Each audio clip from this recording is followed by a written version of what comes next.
4주차 세 번째 강의 지금부터 시작하도록 하겠습니다. 자, 이제 8번째 팁이 되겠는데요. 아래 한글의 폰트 체계에 대해서 살펴보도록 하겠습니다.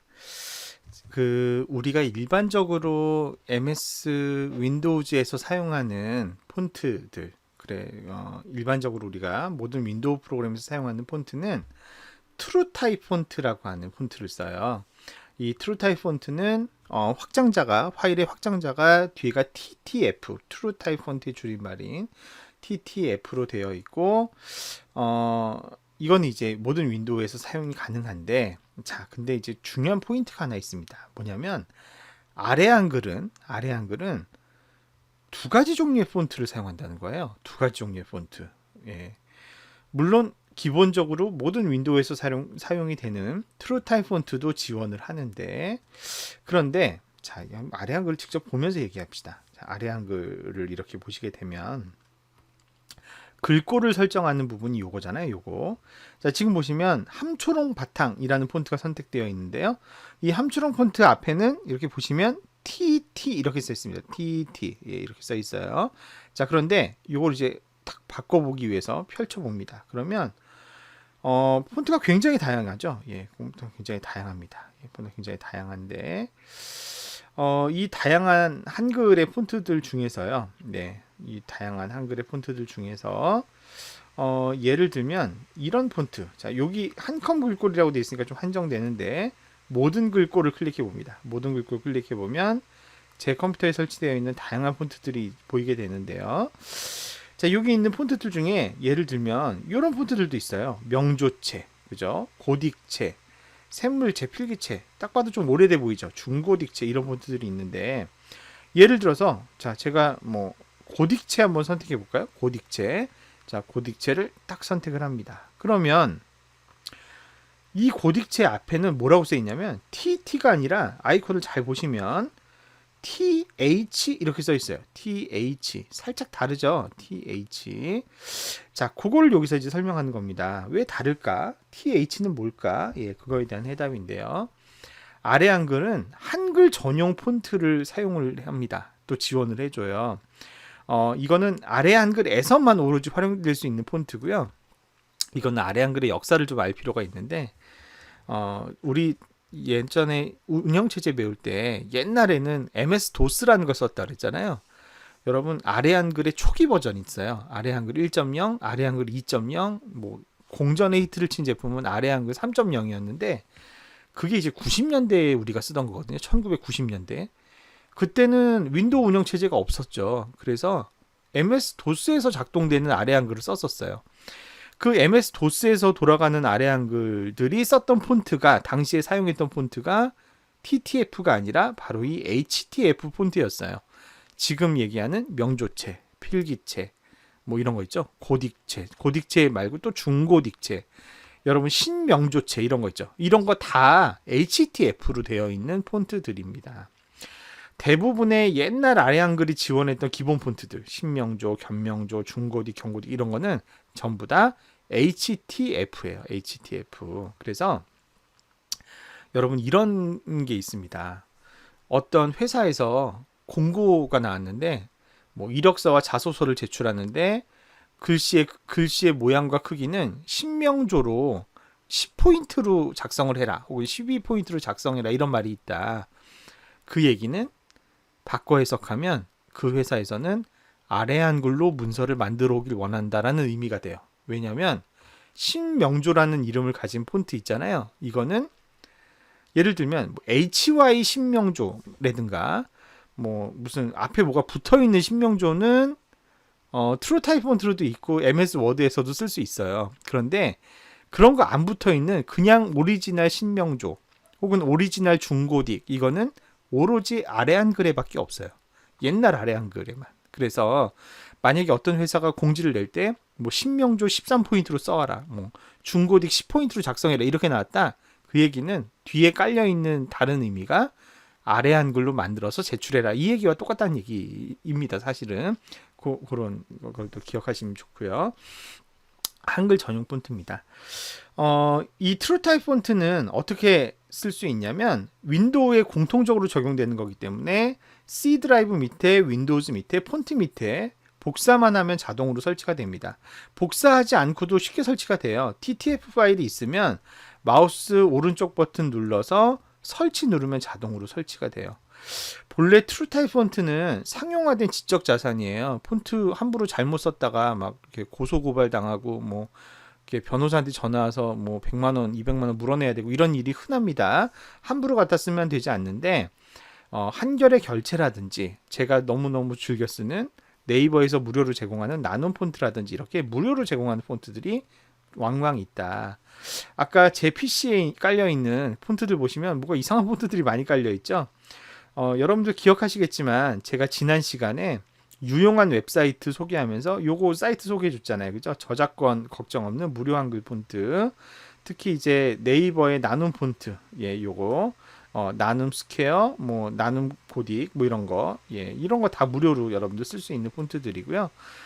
이런 것들 그냥 설치해서 쓰셔도 되고 또 그 밑에 제공되는 다양한 폰트들 있습니다.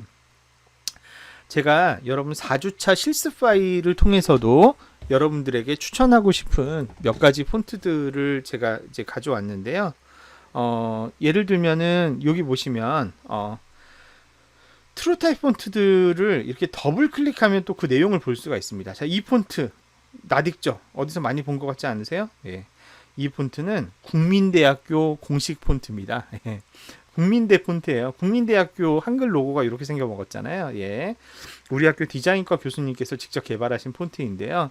자, 이 폰트를 설치하고 싶다 그러면은 KMU 볼드 여기서 설치 누르시면 네, 설치를 누르면 설치할 수. 저는 이미 설치가 되어 있기 때문에 설치를 따로 안 하고요. 예, 설치해서 쓰실 수가 있겠고요. KMU regular.ttf는 얇은 국민대체예요. 예, 이것도 마찬가지 설치 눌러서 설치해서 쓰시면 되겠고요. 우리 학교와 관련된 문서를 만들 때 이 폰트 쓰시면 좋으니까 예, 쓰실 수 있고요. 요거는 그 미생이라는 만화를 그린 분이 있잖아요. 윤태호 씨인가요? 예, 웹툰 작가. 그분의 글씨체를 폰트로 만들어서 이렇게 무료로 배포한 거예요. 예, 그래서 미생체라고 하는 이런 폰트도 무료 폰트가 되겠고요. 한겨레 신문사에서 자기네 신문에 사용되는 한겨레 결체라고 하는 거를 또 이렇게 만들어서 제공을 했습니다. 마찬가지 설치 누르면은 설치해서 폰트 사용하실 수가 있게 되겠습니다. 이렇게 폰트들이 있다. 예, 이런 거 설치해서 쓸 수 있다는 거 알아두시고요. 또 하나 이제 알아두셔야 될 거는 우리가 아래 한글 파일을 만약에 외국에 있는 누군가와 같이 뭐 검토하거나 공유하고 싶다라고 하면 HWP로 보냈을 때 그 사람 쓸 수 있겠어요, 없겠어요? 예. 내용을 볼 수가 없죠. 아래 한글이 안 깔려 있으니까. 그래서 보통은 이제 그런 경우에 PDF라고 하는 공통된 양식의 파일로 바꿔서 우리가 문서를 공유하는 경우가 많은데 이 PDF를 생성해주는 프로그램 중에 제일 유명한 게 어도비에서 나온 에크로벳이라고 하는 툴이잖아요. 근데 이거를 아래 한글 문서에다 적용을 하면 여러분의 문서가 오로지 트루타입 폰트만 썼다고 하면 제대로 PDF가 생성이 되는데 HTF를 사용을 했다면 안타깝게도 PDF가 제대로 안 만들어지는 경우들이 허다합니다. 그래서 옛날에는 아래 한글에 HTF로 사용된 문서를 PDF로 바꿔주는 프로그램을 제3의 회사들이 그런 것들 개발해가지고 막 비싸게 팔아먹고 그랬어요. 막 100만원, 200만원 받고 팔기도 했는데 우리가 지금 공부하는 아래 한글 최신 버전에서는 아래 한글 안에 자체적으로 PDF를 생성해주는 PDF 작성기가 자동으로 내장되어 있습니다. 자, 어떻게 생겨 먹었냐면 이렇게 생겼어요. 네, 예를 들어서 파일에 가보시면 여기 보시면 PDF로 저장하기 이런 메뉴가 생겼죠. 예, 이렇게 해서 저장을 하셔도 되겠고요. 아니면 인쇄하기를 누르셔서 인쇄에 보시면 예, 여기 PDF 저장이라고 하는 메뉴가 있습니다. 이걸 선택해서 PDF로 인쇄를 뜨셔도 PDF 문서가 잘 만들어지니까 이제는 내장되어 있는 PDF 변환기로 변환하시면 안전하게 HTF로 되어 있는 이런 중고딕체 같은 것도 깔끔하게 PDF로 변환이 된다. 요거 기억하시면 되겠습니다. 자, 그 다음에 기타 익히면 유용한 기능들 하나하나 살펴보겠습니다. 자, 먼저 모양 복사 기능입니다. 자, 모양 복사 기능은 어떤 때 쓰냐? 이럴 때 씁니다. 자, 요 이제 예 한번 들어보는데요. 예를 들면 여기 이제 글들이 쫙 있는데 이거 강조가 안 되는 것 같아요. 그래서 내가 이걸 어떻게 표현하고 싶냐면 중고딕체 마음에 안 들어요. 경고딕체로 바꿨으면 좋겠어요. 그리고 글씨 색깔도 마음에 안 들어요. 예, 이 빨간색 뭐 이런 빨간색으로 이렇게 바꾸고 싶고요. 그 다음에 이탈릭체하고 밑줄도 긋고 싶네요. 예, 갑자기. 예, 그 글씨도 좀 크게 바꿨으면 좋겠어요. 예, 16포인트를 이렇게 바꾸고, 그 다음에 뭐 더 처리할 거 있을까요? 자, 뭐 예를 들면 이렇게 이제 바꿨으면 좋겠다라고 합시다. 그러면 지금 요런 모양으로 생긴 게 여기에도 있지만 여기에도 있고 또 요 밑에 보면 여기에도 있고 여기에도 있고 한데 매번 이거를 선택해서 폰트 바꿔서 폰트 키워서 이거 눌러서 색깔 이거 일일이 다 아까 입력했던 거 순서대로 다 입력하려면 그거 어떻게 했어요? 굉장히 노가다를 속된 말로 노가다를 유발하는 일이 되겠죠.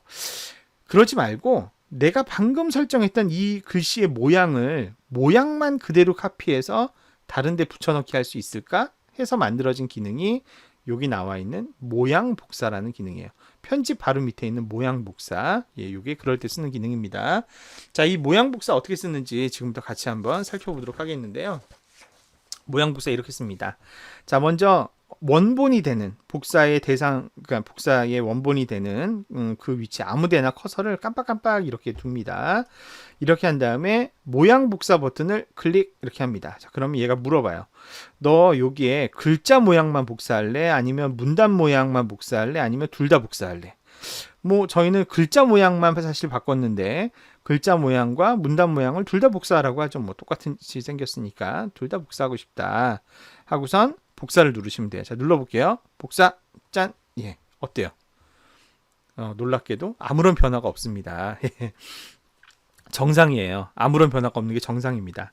눈으로 보기엔 아무런 변화가 없는 것 같지만 지금 제가 저 버튼을 클릭한 순간 컴퓨터 메모리 안에는 이 시스템에 대한 과감한 투자에 적용되어 있는 글씨의 모든 모양, 문단의 모든 모양이 메모리 안에 딱 들어가 있어요. 자, 이제 메모리 안에 복사는 시켰으니까 이제 어떻게 하면 돼요? 붙여 넣어야 될 곳에 붙여 넣기만 하면 되죠. 자, 아까 모양을 복사할 때는 제가 영역을 선택했었나요? 아니면 그냥 위치에 커서만 깜빡이겠나요? 그냥 위치에 커서만 깜빡이겠죠. 자, 모양을 복사할 때는 커서만 깜빡이게 하는데 그 복사한 모양을 붙여넣기 할 때는 이렇게 영역을 선택해야 돼요. 영역을 선택하고 이 버튼 똑같이 한 번만 더 눌러주면 됩니다. 자, 보세요. 한 번만 짠 누르면 한 번에 이렇게 딱 바뀌는 거죠. 마찬가지 여기도 이렇게 선택해서 한 번에 짠 바꾸는 거, 이렇게 선택해서 한 번에 짠 바꾸는 거, 이렇게 이런 식으로 모양 복사를 이용하면은 이렇게 똑같은 모양으로 똑같이 만들기가 굉장히 유리하고요. 이거는 주로 언제 많이 쓰냐면 여러 사람들이 작업한 문서를 일관된 포맷으로 합칠 때, 그럴 때 기본 포맷이 되는 모양으로 빨리빨리 모양을 바꿔줘야 되잖아요. 그럴 때 표준이 되는 모양을 기억해 뒀다가 다른 사람들이 만든 문서들에 일반적으로 이제 똑같이 적용할 때 요거 쓰시면 굉장히 편리하다 이렇게 생각하시면 되겠습니다. 자, 그 다음에 아래 한글에서 제공되는 또 중요한 기능 중에 하나로 수식 편집기라는 기능이 있습니다.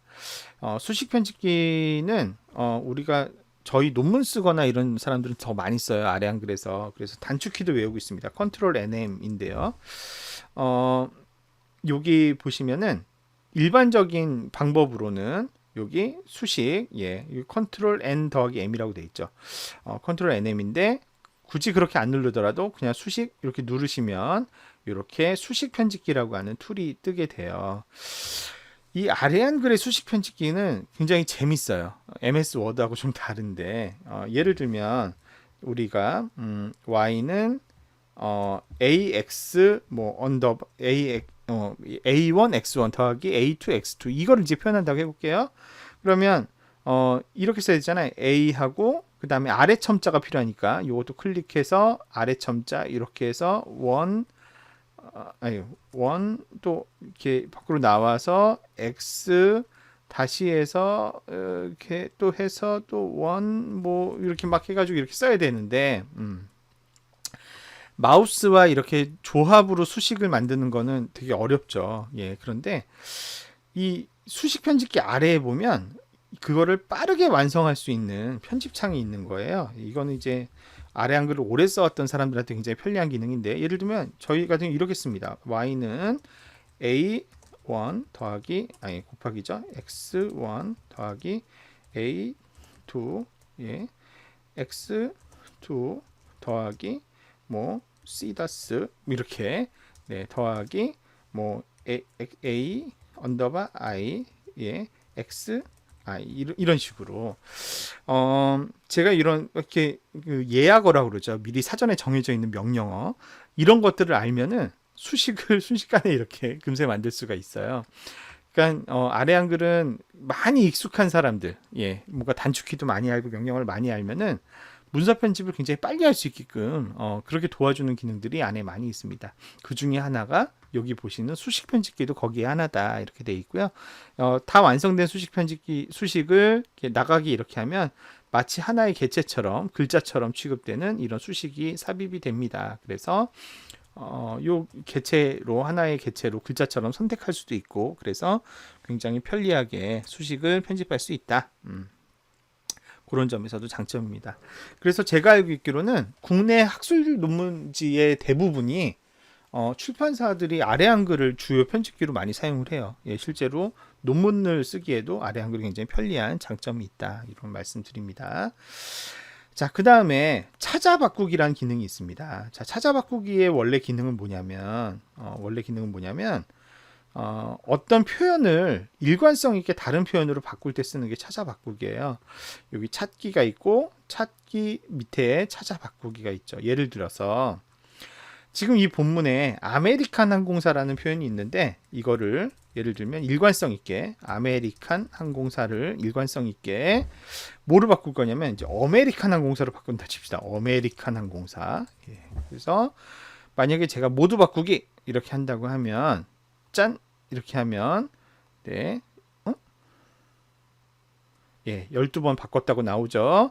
자, 해보면 보시면 어때요? 아까는 아메리칸 항공사였는데 전부 다 어메리칸 항공사. 그죠? 예, 요 위에도 어메리칸 항공사, 어메리칸 항공사, 어메리칸 항공사 이런 식으로 한 번의 표현을 싹 바꾸게 하는 거 그게 찾아 바꾸기입니다. 그런데 요 찾아 바꾸기는 이런 용도로도 쓸 수가 있다는 거를 좀 알려주고 싶었어요. 자, 어떤 용도로 쓰이느냐? 예를 들어서 지금 문단과 문단 사이에 엔터가 한 번밖에 안 쳐져 있는데 자 하나 둘 셋 예. 여기도 엔터 제가 그냥 일부러 쳐볼게요. 하나 둘 셋 예. 여기도 엔터 하나 둘 셋 네. 마찬가지 여기도 엔터 하나 둘 셋 예. 여기도 하나 둘 셋 네. 여기도 하나 둘 셋 이렇게 자 엔터가 한 번만 쳐주면 되는데 이렇게 엔터가 한 번, 두 번, 세 번, 네 번 이렇게 연속으로 엔터 쳐 있는 거 이거 지금 꼴 보기 싫어요? 꼴 보기 좋아요? 예, 꼴 보기 싫죠. 예, 이런 것들을 한 번에 꼴 보기 좋게 바꾸는 예, 그런 용도로도 찾아 바꾸기가 쓰인다는 거예요. 자, 한번 해볼게요. 어떻게 하냐면 찾기 밑에 찾아 바꾸기를 클릭하고 지금 제가 찾아야 되는 건 뭐예요? 엔터가 예, 문단 바꾸기가 몇 번 연속? 4번 연속 나온 걸 찾아야 되죠. 자, 문단 바꾸기 4번 연속이면 엔터키를 찾아야 되는데 엔터키는 어떻게 입력하죠? 여기다 엔터 입력하면 그냥 엔터 쳐버리게 되잖아요. 예, 그래서 엔터키에 해당되는 문자를 찾아야 되는데 그거 어디에서 찾냐면 여기 보시면 쌍안경 같이 생긴 거 있죠? 요 쌍안경 아이콘을 클릭해 봅니다. 그러면 너가 지금 찾고자 하는 게 탭 누른 거 찾는 거야? 아니면 문단 끝을 찾는 거야? 강제줄 나눔은 뭐죠? 쉬프트 엔터야. 쉬프트 엔터 찾는 거야. 고정폭 빈칸을 찾는 거야. 뭐 이런 것들. 고정폭 빈칸은 강의 노트에 없죠. 예, 없는데 요거는 제가 잘 기억해 뒀다가 우리 줌 강의 참여하는 학생들한테만 팁으로 알려드릴게요. 고정폭 빈칸이라는 게 뭔지 이것도 알아두면 굉장히 유익한 기능 중에 하나인데 그건 그때 알려드리고 자 어쨌거나 여기 보면 문단 끝이라는 게 있는데 이게 이제 엔터에 해당되는 거죠. 자 문단 끝 한번 눌러볼까요? 딱 눌러보니까 꺽쇠 n이라고 나왔어요. 자 그러니까 이건 뭐냐면 꺽쇠 n이 한 번 엔터를 의미하게 되는 겁니다. 그래서 꺽쇠 n이 우리는 몇 번 연속? 4번 연속된 걸 찾고 싶죠. 한 번, 두 번, 꺽쇠 n, 4번 연속된 걸 찾아서 이거를 뭘로 바꿔라? 꺽쇠 n 한 번으로만 바꿔라. 그러니까 4번 연속 엔터가 쳐진 거가 있으면 그거를 강제로 한 번 엔터 친 걸로만 바꿔라. 이렇게 만들 수도 있는 겁니다. 자, 해볼게요. 모두 바꾸기 찾음. 예, 그러면 어떻게 됐어요? 제가 아까 일부러 사실은 안 이쁘게 만들려고 엔터 3번 쳤는데 그게 어떻게 됐어요? 죄다 정상으로 돌아온 걸 확인할 수가 있습니다. 이렇게 비단 아메리칸 항공사를 어메리칸 항공사로 바꾸는 것처럼 어떤 특정 표현만 찾아 바꾸기 할 수 있는 게 아니라 엔터가 여러 번 쳐진 거 이런 것들도 자동으로 바꿔서 줄바꿈하거나 뭐 변화시키거나 이런 걸 할 수 있다라는 거를 기억하시면 좋겠습니다. 자, 그리고 특수한 모양의 문자를 삽입하고 싶을 때는 입력의 문자표에 가서 삽입할 수가 있습니다. 입력의 문자표에 가보시면 굉장히 다양한 유니코드 문자, 아래 한글 문자 이런 것들이 있습니다. 특히 아래 한글 문자표에 가보시면 막 이렇게 키보드 모양 있잖아요. 이런 것들. 이런 거는 사실은 다른 데 없어요. MS 워드나 이런 데서 삽입하기 어려운 모양입니다. 뭐 이런 거, 뭐 반각 기호, 뭐 다양한 기호들이 굉장히 다양하게 있습니다. 그래서 이런 것들 이제 특수 기호로서 삽입이 가능하다. 예. 엔터키, 뭐 스페이스바 이런 거를 이런 식으로 이렇게 삽입할 수가 있어요. 굉장히 편리하죠. 예, 이런 거. 네, 특수 기호를 삽입할 수 있다는 것도 기억하시면 좋겠습니다. 요건 이제 다른 얘기입니다만 여러분 아이고 우리 파워포인트 같은데 여기 보면 우리가 이제 특수 문자를 그 MS 오피스에서 삽입하고자 할 때는 요런 방식을 쓸 수도 있어요. 여러분 한글에서 자음을 하나 치는 겁니다. 자음. 예를 들어서 기억. 예, 자음을 친 다음에 한자 버튼 있잖아요. 한자 버튼 이렇게 누르시면 이렇게 특수 기호들이 나와요. 그래서 이 중에 내가 희망하는 특수 기호를 예를 들면 이렇게 삽입할 수도 있고요. 근데 이게 비단 기억만 있는 게 아니라 모든 자음마다 다 특수 기호가 이렇게 대응되어 있습니다.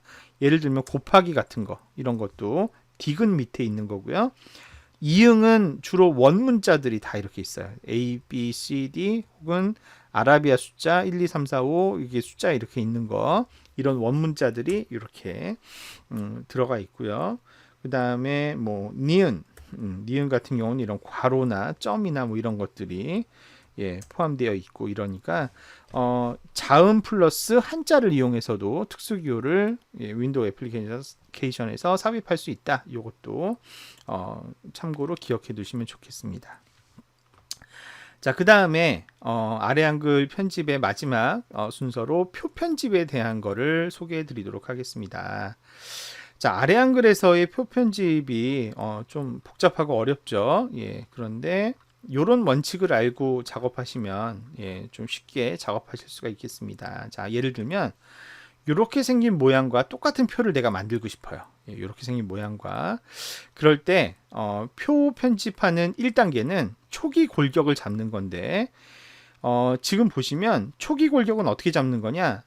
내가 표현하고자 하는 최대 행의 수 그리고 최대 열의 수를 고려해서 만드는 겁니다. 지금 보시면 이 표는 행이 최대 몇 개 있다고 봐야 되냐면 지금 이게 하나로 합쳐져 있지만 이거 이렇게 두 개로 나중에 가면 쪼개지죠. 그러니까 첫 번째 행, 두 번째 행, 세 번째 행, 네 번째 행, 다섯 번째 행. 지금 이 표는 기본적으로 5개의 행을 가지고 있는 거예요. 최대.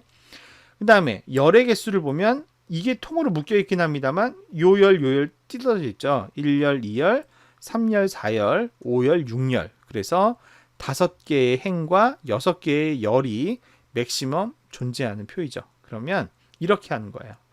입력의 표에 가서 표 만들기를 하는데 자, 줄의 개수는 몇 줄? 5줄. 칸의 개수는 몇 개? 6개.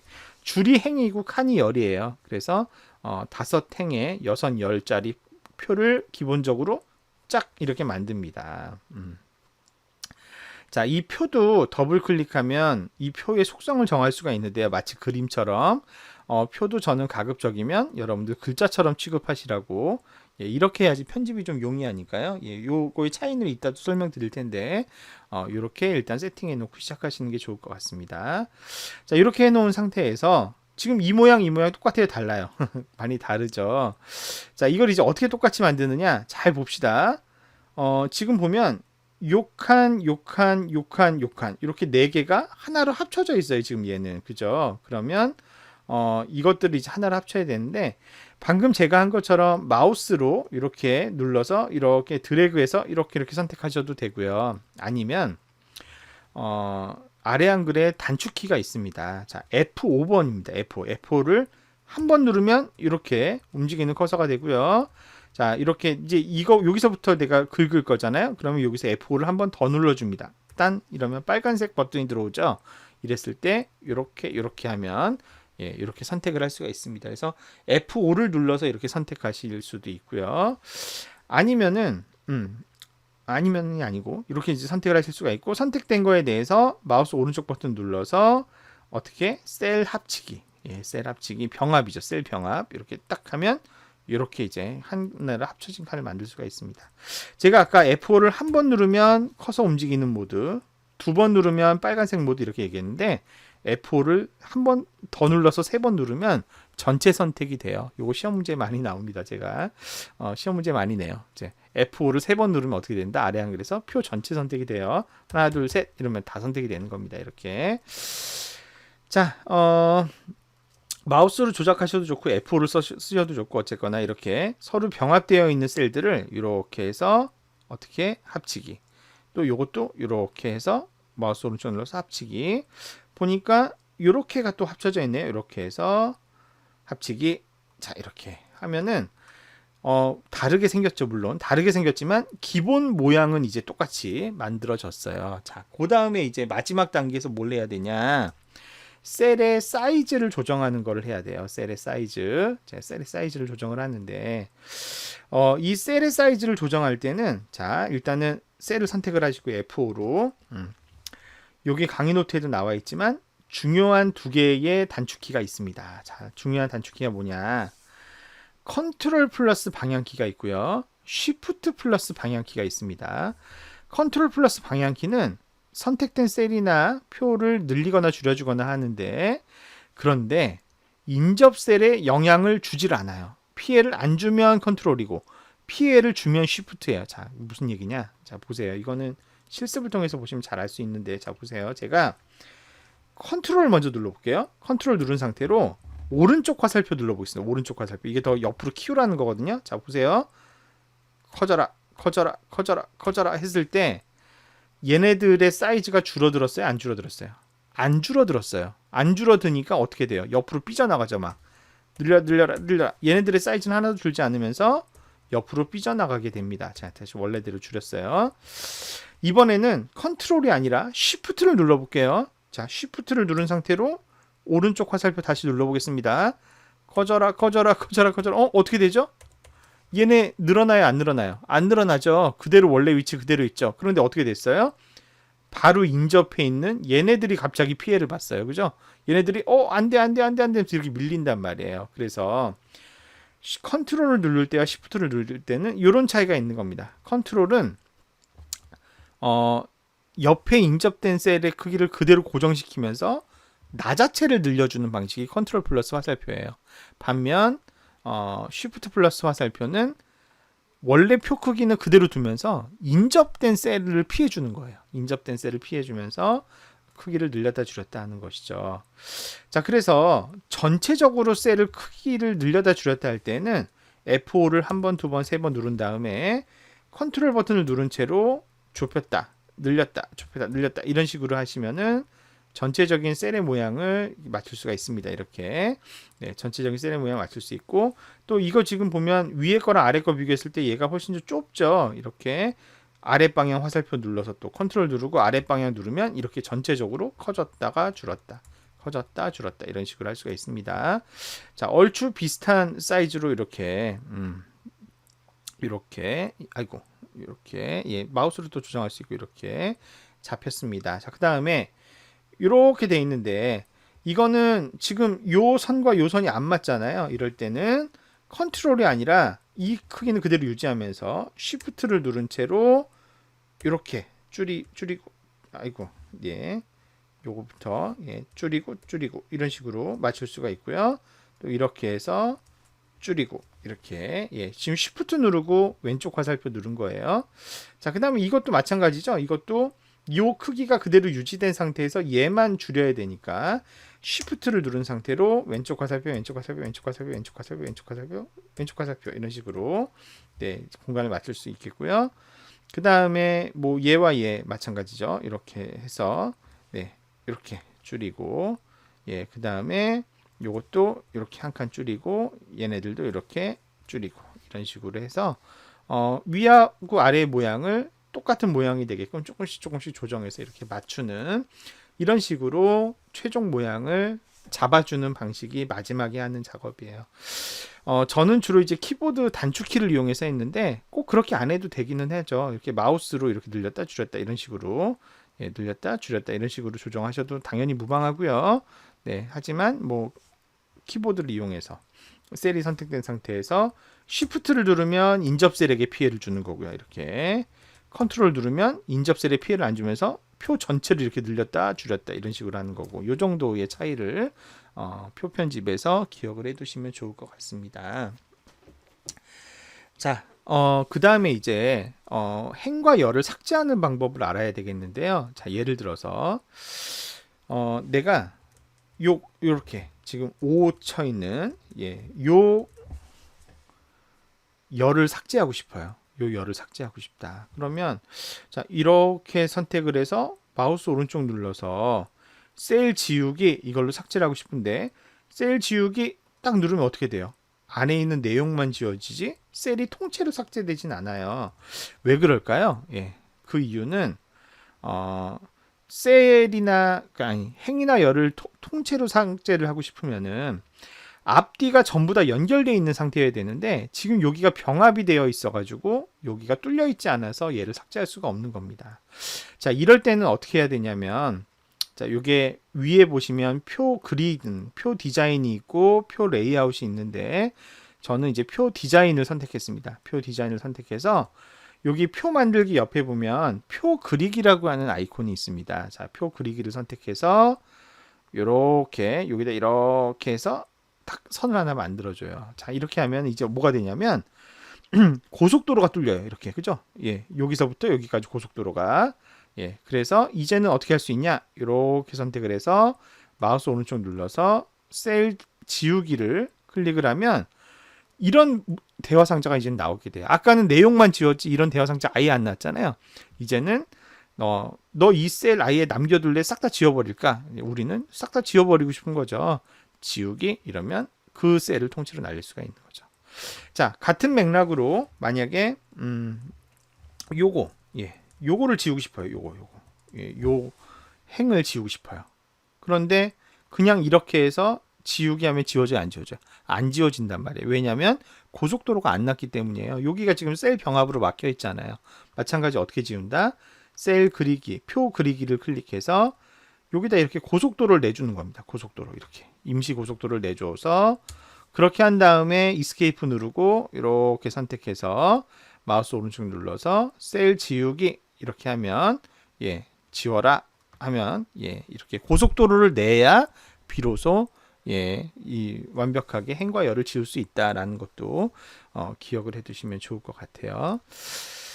자, 표 편집과 관련한 마지막 팁입니다. 제가 아까 처음 시작을 할 때 이 표를 뭘로 취급했어요? 글자처럼 취급 이랬습니다. 여러분, 만약에 제가 여기다 안이라는 글자를 쳤어요. 안이라는 글자를 쳐서 이 글자를 제가 예를 들어서 뭐 200포인트로 해볼까? 네, 엄청 크죠? 안이라는 글자 엄청나게 크게 썼다고 칩시다. 잘 보세요. 자, 엔터 계속 내려올 때 여기서 엔터 한 번 더 치면 어떻게 될까요? 엔터 한 번 더 치면 어떻게 되죠? 절반 정도는 요 페이지에 나오고 나머지 안자는 그 다음 페이지에 나오고 이렇게 될까요? 엔터를 한번 탕 치면 어떻게 되죠? 이 글자는 어떻게 돼요?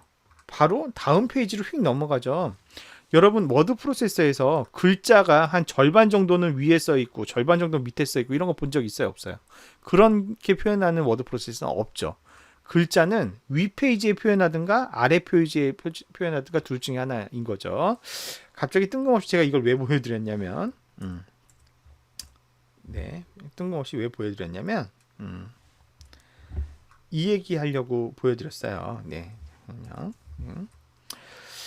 이 표를 제가 어떻게 취급했어요? 글자처럼 취급이라고 했잖아요. 그러면 아까 보셨던 마치 아니라고 하는 글자처럼 이렇게 내렸을 때, 자, 이렇게 내렸을 때, 자, 여기서 엔터 한 번 더 치면 어떤 일이 벌어지겠냐는 거예요. 엔터 한 번 더 치면 어떤 일이 벌어진다? 이런 일이 벌어지는 거죠. 마치 아니라고 하는 글자가 절반은 위에 표현되고 절반은 밑에 표현되고가 불가능한 것처럼 표를 글자처럼 취급을 하면 위로 보여주든 아래 다음 페이지에 보여주든 둘 중에 하나로만 보여줄 수가 있는 게 글자처럼 취급이에요. 반면에 자 보십시오. 제가 이거를 글자처럼 취급을 취소합니다. 예, 글자처럼 표시 안 했어요.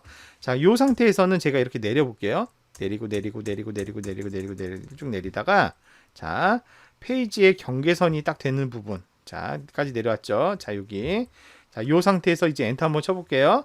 짠! 어떤 일이 벌어졌어요?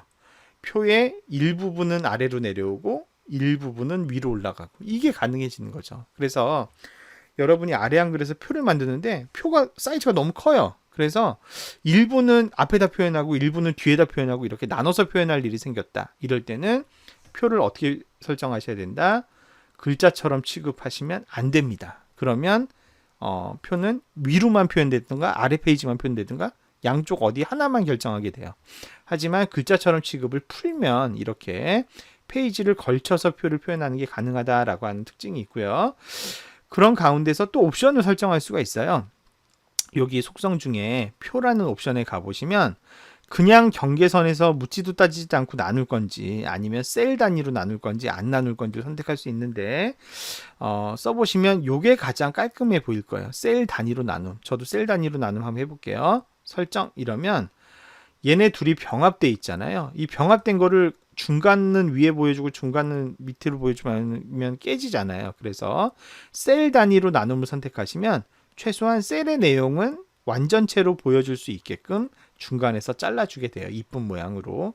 그래서 페이지에 걸쳐서 표를 표현해야 될 때에는 글자처럼 취급하지 마시고 요 표 속성을 셀 단위로 나눔 정도를 해주시면은 가장 깔끔하게 표 모양을 보여줄 수 있다. 요것도 같이 기억을 해두시면 좋을 것 같습니다.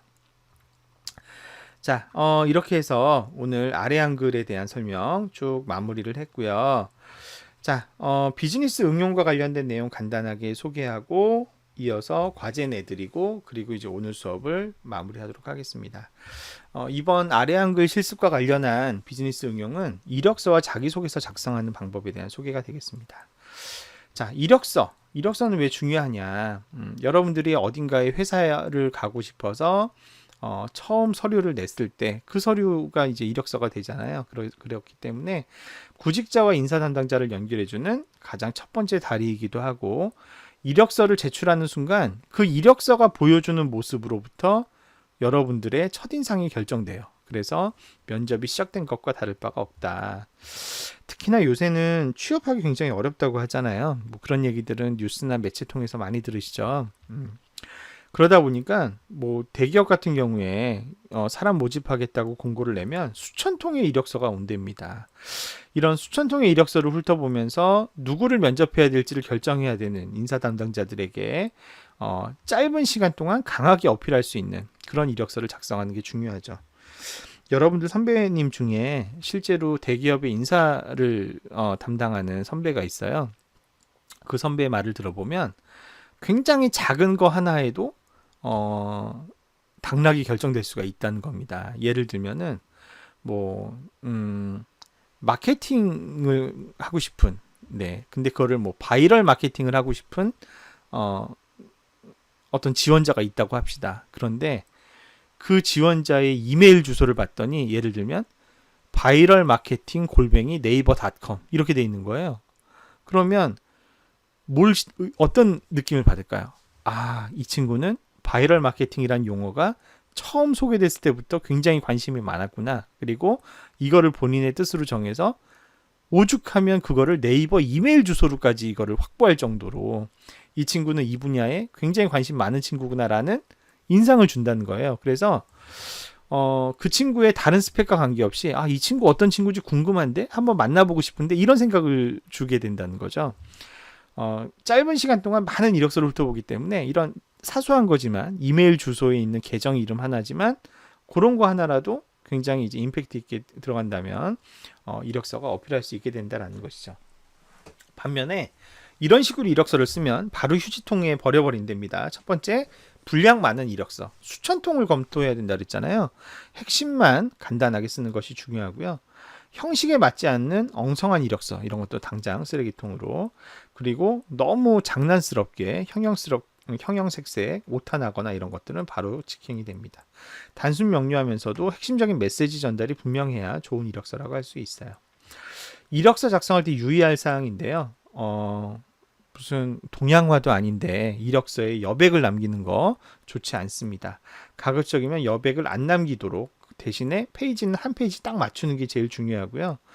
그러다 보니까 이제 이력서는 보통 아래 한글로 편집할 때는 큰 표로 이렇게 편집하는 경우가 많은데 아까 보셨지만 컨트롤 플러스 방향키를 이용하면 표를 전체적으로 사이즈를 키울 수도 있고 줄일 수도 있고 하잖아요. 이런 식으로 꽉 찬 느낌이 나게 편집하시는 게 좋겠고요. 신입은 경력이 없는데 뭐 경력 사항 이런 항목이 있다면 과감하게 그 항목은 아예 통째로 지워버리는 게 바람직합니다. 난 신입이니까. 그리고 이제 글자 크기를 한 페이지 맞춘다고 뭐 8포인트, 7포인트 이러면은 놓아놓으신 분들 안 보입니다. 눈에.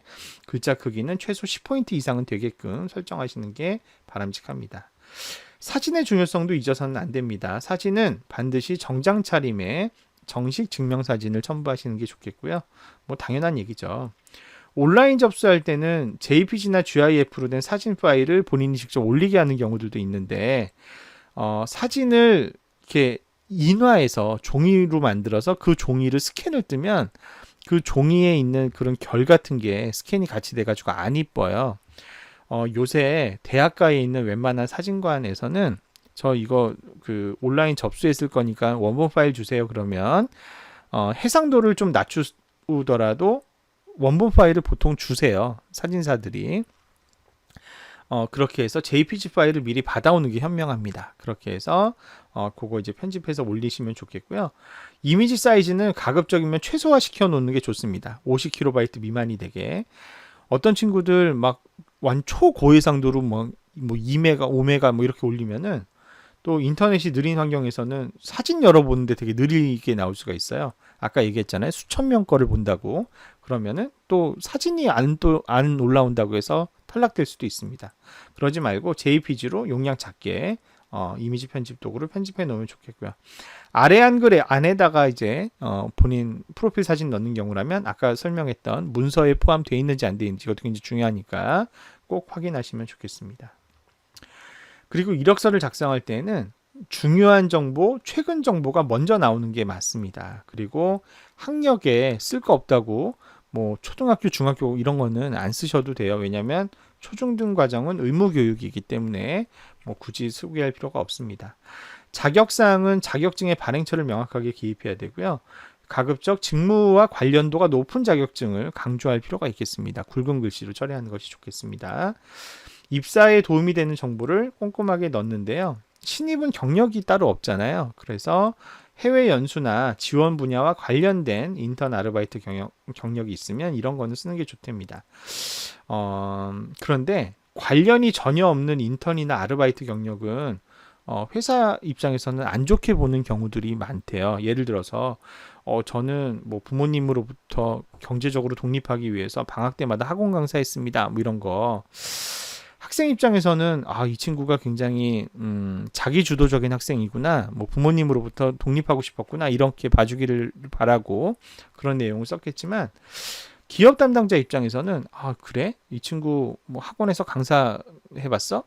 우리 회사 일하다가 조금 힘들면 그만두고 다시 강사하는 거 아니야? 이렇게 생각하는 경우들도 있대요. 그래서 한번 잘 생각을 해보시고 지금 내가 지원하는 분야랑 너무 직접적으로 관련되는 그런 분야가 아니면은 차라리 안 쓰는 게 더 나을 수도 있는 그런 경우도 있다.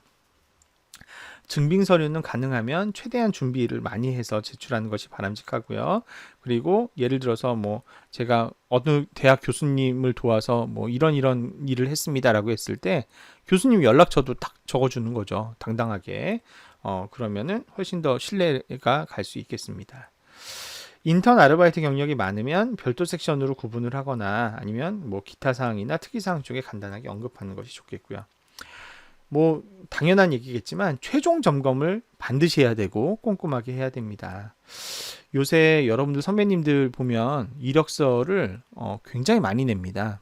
왜냐하면 사실은 이제 회사라는 거는 결국은 나랑 인연이 닿는 한 회사를 찾아가는 거잖아요. 그런데 마치 이제 배우자를 찾는데 여러 배우자를 이성을 만나봐야 배우자가 찾아지는 것처럼 회사도 어떤 회사가 인연이 될지 사실은 알기가 어렵습니다. 그래서 일단 많은 곳에 지원을 해야 되는데 그러다 보면은 어떤 실수를 할 수 있냐면 삼성전자에 지원했던 서류를 그대로 카피해서 LG전자에 지원하고 뭐 예를 들면은 뭐 동부대우전자에도 지원 이런 일이 생길 수가 있어요. 당연히. 그런데 그런 거는 가능한데 예를 들면 이력서나 자소서에 LG전자에 지원하면서 저를 뽑아주시면 뭐 최선을 다해서 삼성인으로 살겠습니다. 뭐 이런 말이 들어있다. 그러면은 바로 탈락이죠.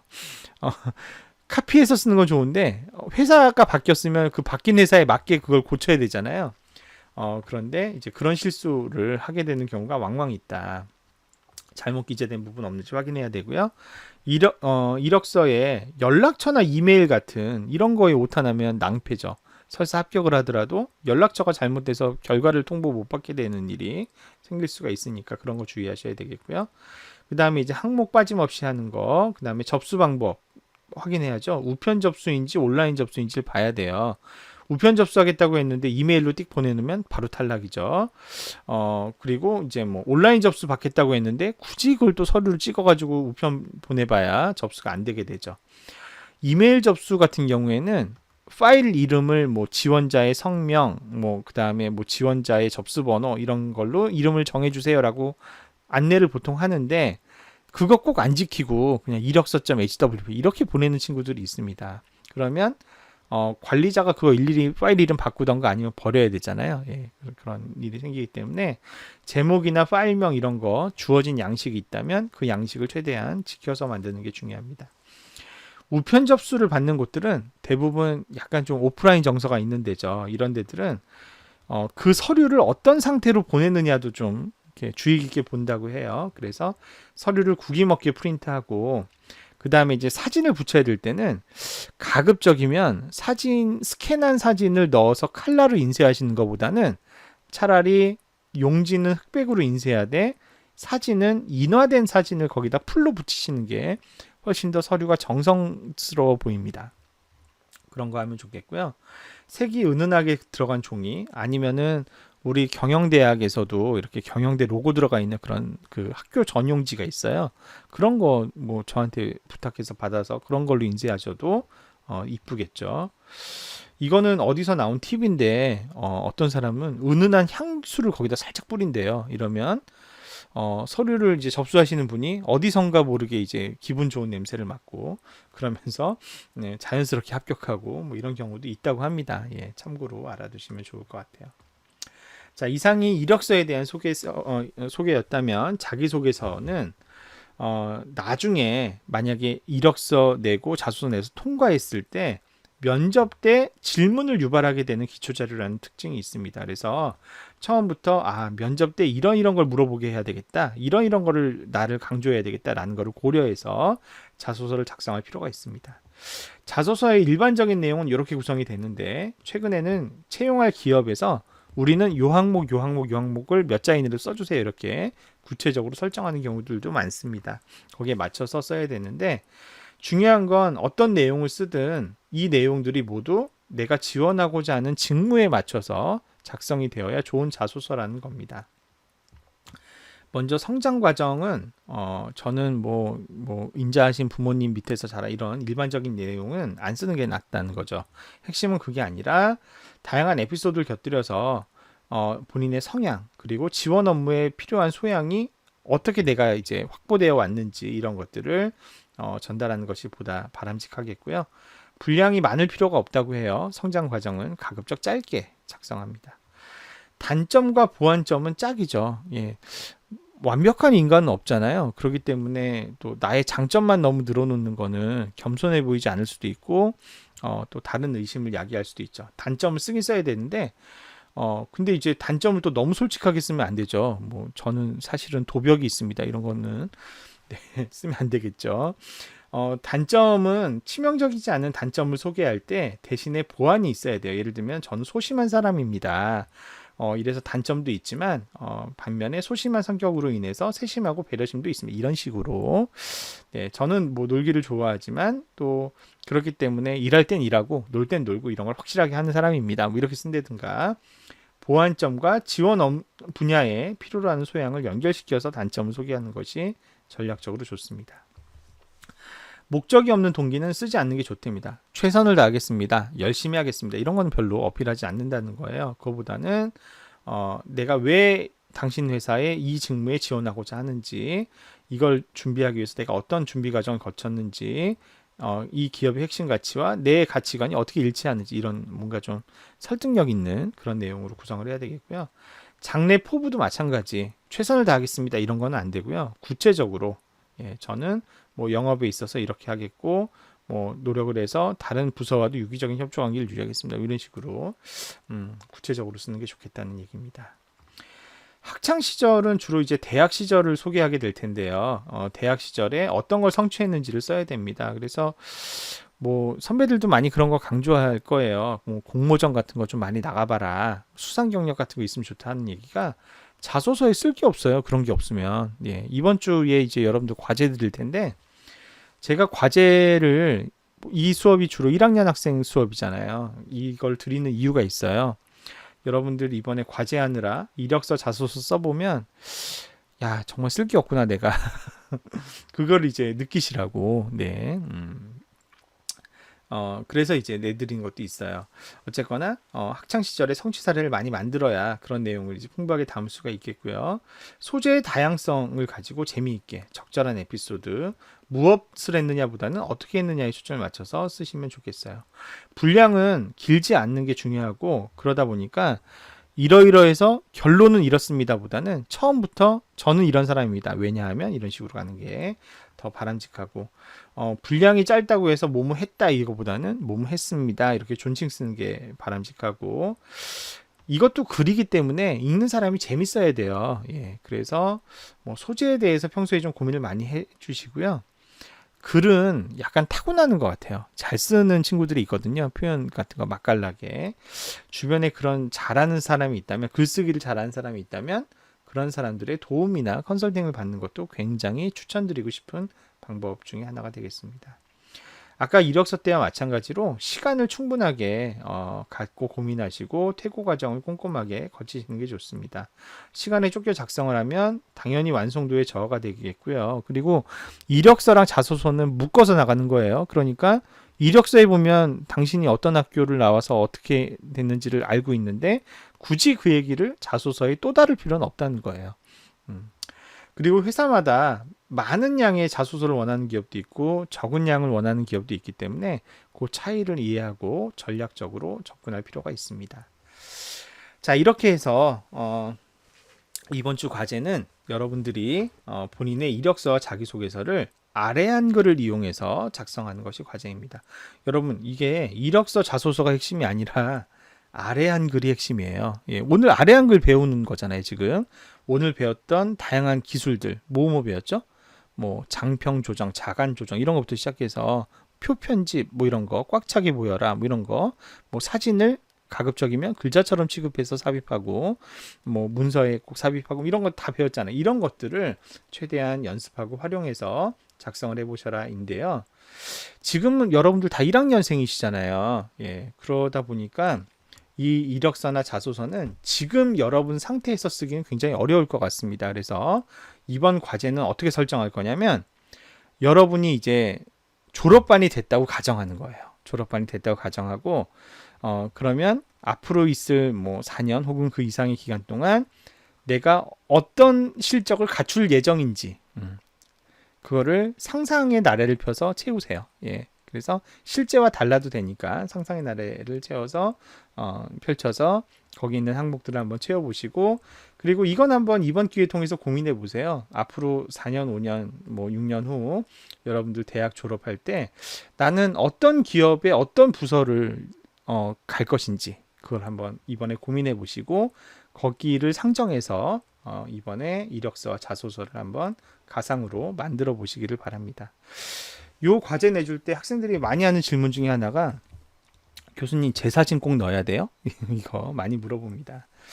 본인 사진 안 넣으셔도 돼요. 예, 남학생들은 정우성 배우 사진 넣으셔도 되고 여학생들은 김태희 배우 사진 넣으셔도 됩니다. 이게 사진을 삽입하는 걸 연습하는 데 의의가 있는 거지 뭐 꼭 본인의 꼭 진짜 사진 그렇다고 해서 뭐 본인 사진을 절대 넣으면 안 된다 이건 아니에요. 넣고 싶으신 분들 넣으셔도 되는데 거기에 너무 집착하실 필요는 없다. 편하게 하셔도 된다라는 말씀을 드리는 것입니다. 자, 어찌어찌 하다 보니까 세 번째 동영상이 가장 길어졌네요. 예, 긴 시간 동안 과제와 응용까지 설명을 드렸는데요. 예, 4주차 강의 또 듣느라 수고 많으셨고 세 번째 동영상 강의도 여기서 마무리하도록 하겠습니다. 예, 수고 많으셨고요. 저는 다음 주에 요 다음 주에 배울 주제는 예고드린 대로 MS 파워포인트가 될 겁니다. MS 파워포인트 강의를 가지고 여러분들 인사드리도록 하겠습니다. 자, 수고 많이 하셨습니다. 감사합니다.